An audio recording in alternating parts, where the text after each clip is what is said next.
वृक्षों की लताओं झाड़ियों में छिपे रहते थे, क्योंकि वो एक संत और भक्त थे। और जो भक्त होता है वो सोचता है अगर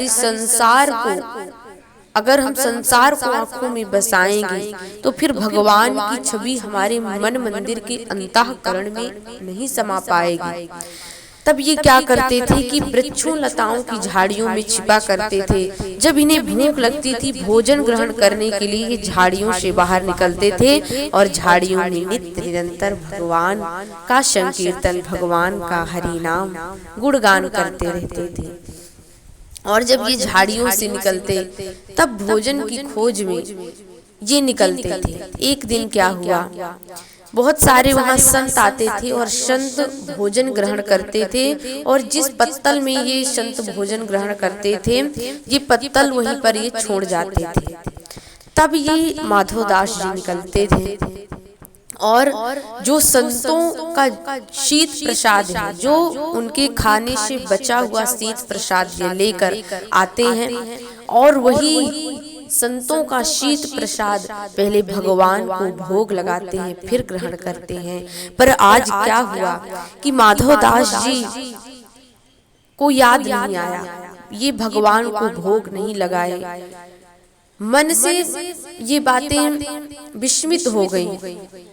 तब जैसे ही भोजन करने वाला अपने मुख पर रखते हैं तब याद आया कि आज मैंने प्रभु को, अपने श्री ठाकुर जी को मैंने भोग नहीं लगाया। तब बड़े रुदन करने लगते हैं, हाय मुझसे ये कितनी बड़ी गलती हो गई है। तब कहते हैं, संतन को यही शीत प्रसाद लियो मुख डारना, जात गिरायो लीलत लाज, लगी मनमोहन को नहीं भोग लगायो। आज कहते हैं मैं इतना बड़ा अधम क्यों हो गया कि मैंने भगवान को भोग लगाने की याद नहीं आई। तब कहते हैं, भई गति सांप छुछुंदर की, कहाँ कछु सोच न पायो, बीत गयो यह बार बिनीत रजनी, दिन बीती दिन दूसरो आयो। आज श्री माधवदास जी भगवान को पुकार रहे हैं, हे प्रभु मुझसे बहुत बड़ी गलती हुई। अब ये क्या करते हैं, सोचते हैं अगर ये जो मुख पर नेवाला रखा हुआ है अगर मैं बाहर निकलता हूँ तो संतों की शीत प्रसाद का अपमान होगा, इसे ग्रहण करता हूँ तो फिर भगवान की भोग का अपमान होगा।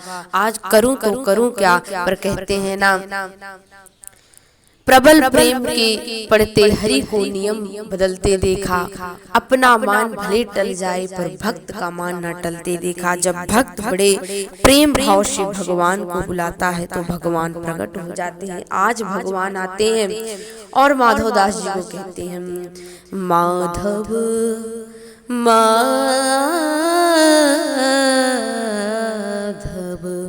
माधव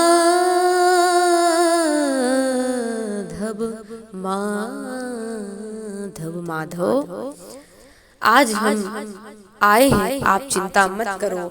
और माधवदास जी के मुख में जो नेवाला भोजन का रखा हुआ था उस मुख के चावल को भगवान ग्रहण कर लेते हैं। देखो भगवान इतनी कृपा मात्र, कोई व्यक्ति मुख का जूठन खा सकता है पर भगवान ऐसे हैं कि भक्त के लिए कुछ भी कर सकते हैं। इसीलिए आज माधवदास जी कहते हैं, हे मुरलीधर छलिया मोहन, हम भी तुमको दिल दे बैठे।